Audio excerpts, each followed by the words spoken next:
इस देश की आजादी के उस कालखंड में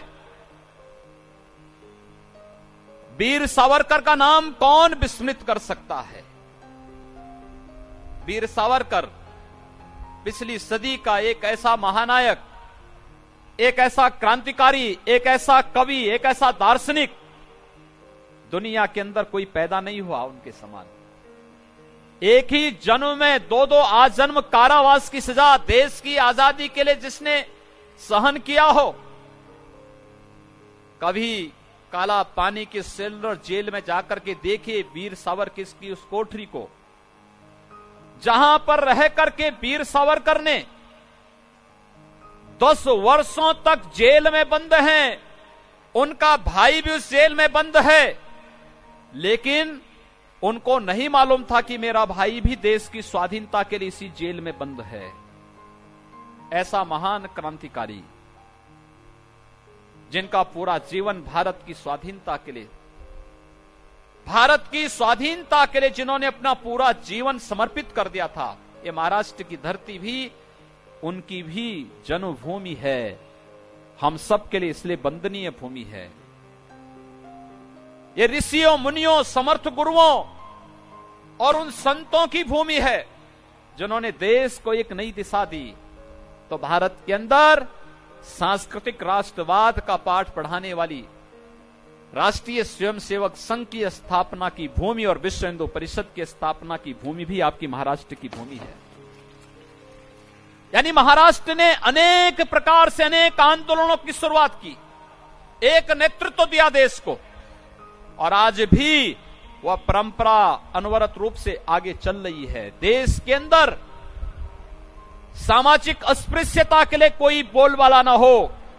महाराष्ट्र की धरती बाबा साहब भीमराव अंबेडकर की भूमि के रूप में भी जानी जाती है। मैं महाराष्ट्र की सरकार को हृदय से धन्यवाद दूंगा कि उन्होंने नागपुर में बाबा साहब भीमराव अंबेडकर की दीक्षा भूमि के साथ साथ मुंबई के चैत्य भूमि को भी भव्य स्मारक के रूप में स्थापित करने का जो कार्यक्रम अभिनव प्रयास प्रारंभ किया है, यह देश इस सामाजिक समता के बल पर ही उन तत्वों से लड़ पाएगा जो इस देश विरोधी कृत्यों में लिप्त हैं, भारत विरोधी गतिविधियों में लिप्त हैं। क्योंकि हमारी सबकी एक सामूहिक ताकत भारत को एक भारत और श्रेष्ठ भारत बनाने में सक्षम हो सकती है। जो लोग हमें बांटना चाहते हैं क्षेत्र, भाषा, जाति के आधार पर, मुझे लगता है वे देश के हितैषी नहीं हो सकते, इस देश की स्वाधीनता के हितैषी कतई नहीं हो सकते। आने वाली पीढ़ी के भविष्य के सबसे बड़े दुश्मन वे लोग हैं जो जाति के आधार पर, क्षेत्र के आधार पर, भाषा के आधार पर या किसी भी ऐसे वाद के आधार पर जिससे भारत की राष्ट्रीयता कमजोर होती है, अगर वे लोग देश के अंदर मजबूत हुए, परिवारवाद मजबूत होगा, जातिवाद मजबूत होगा, क्षेत्रवाद मजबूत होगा, तुष्टीकरणवाद मजबूत होगा, तो भारत कमजोर होगा। और हम सबको याद रखना होगा, अगर भारत कमजोर होगा तो मुझे लगता है किसी व्यक्ति को भले ही यह गुमान हो, लेकिन यह उसका सपना है, यह हकीकत नहीं हो सकता। अगर हमारा देश, हमारे महान भारत अगर कमजोर होता है तो हम सब भी कमजोर होते हैं, और यहीं से गुलामी की शुरुआत होती है। हमें भारत को कहीं भी कमजोर नहीं होने देना है, और यही संकल्प हम सबको यह भाव दिखाता है। मर्यादा पुरुषोत्तम भगवान श्री राम ने 14 वर्षों का वनवास क्यों झेला था? इसलिए झेला था कि इस देश में राक्षसों का जो आतंक था, वह एक और ऋषि मुनियों को, भारत के ऋषि मुनियों के आश्रम देश के अंदर ज्ञान, विज्ञान और शोध के केंद्र हुआ करते थे, उन आश्रमों को संचालित करने से वे राक्षस रोक रहे थे। भारत की सुरक्षा पर सेंध लगा रहे थे, आर्याव्रत की सुरक्षा पर सेंध लगा रहे थे, और इसीलिए एक ऐसा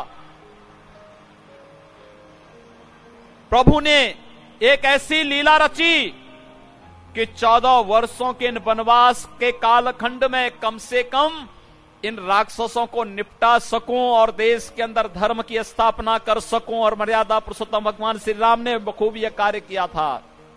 लेकिन मित्रों, एक बात बताइए, भगवान राम जब वन में गए तो वन में अकेले ही जा रहे थे।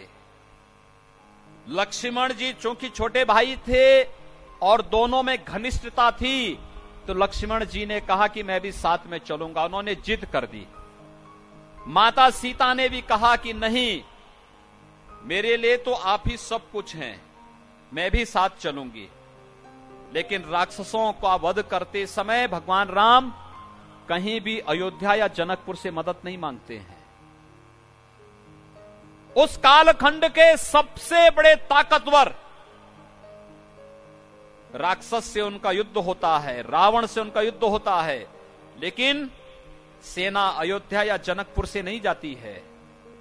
इस देश का वनवासी, इस देश का गिरवासी, इस देश का समाज के अंतिम पायदान पर खड़ा हुआ व्यक्ति, जैसे श्रद्धेय अटल बिहारी वाजपेयी जी ने, जिसके बारे में अपनी कविताओं में तमाम बार उल्लेख किया है और जिसके बारे में श्रद्धेय पंडित दीनदयाल उपाध्याय ने अंत्योदय के नाम से जिन्हें संबोधित किया, उस अंत्योदय के अंतिम पायदान पर खड़े हुए व्यक्ति को साथ जोड़ करके अगर उस समय की सबसे बड़ी सेना खड़ी की थी मर्यादा पुरुषोत्तम भगवान श्री राम ने, तो वह ताकत इस देश की असली ताकत है। और उस ताकत को जोड़ने का जो अभिनव कार्य महाराष्ट्र की सरकार ने किया है, मैं अभिनंदन करूंगा श्री देवेंद्र फडणवीस जी का, जिनके नेतृत्व में बहुत अच्छा कार्य हो रहा है, बहुत अच्छे ढंग से महाराष्ट्र आगे बढ़ रहा है। मैं कल देख रहा था, अच्छा हुआ, आपको मैं धन्यवाद दूंगा कि कल आपने यहां पर आपके एटीएस ने कुंभ में खलल डालने के लिए कुछ आतंकी कुछ षड्यंत्र कर रहे थे, लेकिन आपने उनको यहीं पे पकड़ लिया। वैसे वे उत्तर प्रदेश में घुसते तो मैं उनको उत्तर प्रदेश की सीमा पे निपटा देता है,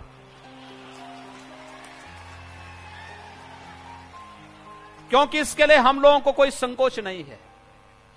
जो राष्ट्रीय सुरक्षा के साथ खिलवाड़ करेगा, हमारे नागरिकों की सुरक्षा के साथ खिलवाड़ करेगा, तो दुष्ट को दुष्टता जैसा व्यवहार, मुझे लगता है यह आज की मांग है और हम लोग निश्चित ही करवा देते। और मैं आपका अभिनंदन करूंगा, आपके नेतृत्व में बहुत अच्छा कार्य महाराष्ट्र के अंदर हुआ है, बहुत अच्छा कार्य हुआ है, लगातार बहुत अच्छे अभियान चल रहे हैं। स्वाभाविक रूप से जहां पर अच्छा कार्य हो तो अच्छे कार्य की सबसे बड़ी निशानी है कि अच्छे कार्य में विघ्न बाधाएं समय समय पर आती रहेंगी। उन विघ्न बाधाओं को पार करते हुए हमें लोक कल्याण के अपने लक्ष्य को प्राप्त करना है, जिसको प्रधानमंत्री मोदी जी ने इस देश के अंदर बिना भेदभाव के सबका साथ और सबके विकास के इस अभियान के साथ आगे बढ़ाया है। और मुझे लगता है वो आज की सबसे बड़ी आवश्यकता है। आज हम सब यहां पर एकत्र हुए हैं, इसकी कोई धुरी बना है तो हम लोग बार बार कहते हैं, महाराष्ट्र और उत्तर प्रदेश को जोड़ने का कार्य गागा भट्ट जी ने तो किया ही है, उससे पहले भगवान राम ने भी किया है। भगवान राम के समय में उनका महाराष्ट्र की धरती पर आना, महाराष्ट्र की धरती को रामराज्य की आधारशिला के रूप में स्थापित करने का संकल्प लेना, माता सीता का अपहरण होना, रावण का मारा जाना और अंत में फिर देश के अंदर राम राज्य की स्थापना का, शासन की दुनिया के अंदर सबसे अच्छी व्यवस्था राम राज्य की मानी गई है। और राम राज्य की उस अवधारणा को साकार करने का जो कार्य महाराष्ट्र की धरती पर चल रहा है, आज हम दोनों प्रदेश एक साथ मिलकर के इस अभियान को आगे बढ़ा रहे हैं, तो उसकी कोई धुरी बना है। इस महाराष्ट्र की धरती पर ही जन्म लेने वाले, मुंबई को अपना कर्म क्षेत्र बनाने वाले, एक लंबे समय तक देश की, यहां की महाराष्ट्र की विधानसभा में, उससे पहले संगठन मंत्री के रूप में, मुंबई के भारतीय जनता पार्टी के अध्यक्ष के रूप में, यहां के विधायक के रूप में, यहां के सांसद के रूप में, और फिर केंद्रीय मंत्री के रूप में भी उल्लेखनीय पारी खेलने के बाद विगत 4.5 वर्ष से उत्तर प्रदेश के अंदर एक जनप्रिय, लोकप्रिय राज्यपाल के रूप में जिनकी शानदार पारी वर्तमान में चल रही है, आदरणीय राम नाईक जी, मैं उनका अभिनंदन करूंगा। मैं जब राम नाईक जी की बात करता हूं, आप आश्चर्य करेंगे, लोग जब पूछते हैं, अभी 3 दिनों तक हम लगातार साथ में थे, सुबह 7 बजे से लेकर रात 11 बजे तक। कुछ अप्रवासी भारतीयों ने कहा कि बुजुर्ग आदमी आपके साथ कैसे चल रहे। मैंने कहा बुजुर्ग नहीं, वो 87 इयर्स के यंग हैं, जवान हैं और किसी भी जवान को मात दे सकते हैं। आज भी निरंतर एक एक पल, एक एक क्षण प्रदेश की जनता के लिए जो जी रहे हों, कार्य कर रहे हों, उसका उपयोग कर रहे हों, उसके बारे में प्रेरणा दे रहे हों, किसी को नहीं मालूम था। जो कांग्रेस इस देश के स्वतंत्रता संग्राम सेनानियों के नाम पर खा रही है, जी रही है, उस कांग्रेस ने तक लोकमान्य तिलक को भुला दिया था। क्योंकि कांग्रेस के मंच से 1916 में लखनऊ में लोकमान्य तिलक ने जो उद्घोष किया था कि स्वराज मेरा जन्मसिद्ध अधिकार है, हम इसे लेकर के रहेंगे। लोकमान्य तिलक के इस उद्घोष का स्मरण किसी एक महानुभाव के पास था, तो वह था हमारे राज्यपाल आदरणीय राम नाईक जी के पास, और उन्होंने 101वां कार्यक्रम लखनऊ के अंदर उसका संपन्न करवाया। उत्तर प्रदेश की स्थापना दिवस का कार्यक्रम हो सके, मुंबई में तो 89 से आप इस स्थापना दिवस का मनाते हैं, 30वां स्थापना दिवस है मुंबई में आपका।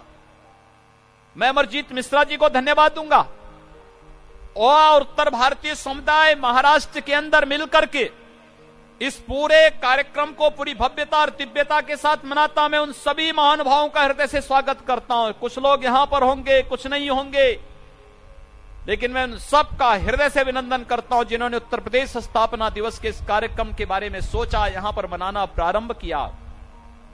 लेकिन उत्तर प्रदेश आज 69 वर्ष का हो गया है, लेकिन उत्तर प्रदेश के अंदर 68 वर्षों तक उत्तर प्रदेश का स्थापना दिवस नहीं मनाया जाता था।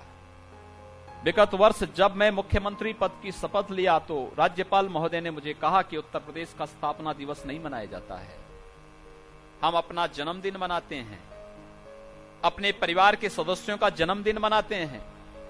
लेकिन जिस प्रदेश में रह रहे हैं उस प्रदेश के बारे में हम लोगों के सामने, दुनिया के सामने कुछ भी नहीं बोलते, बताते नहीं।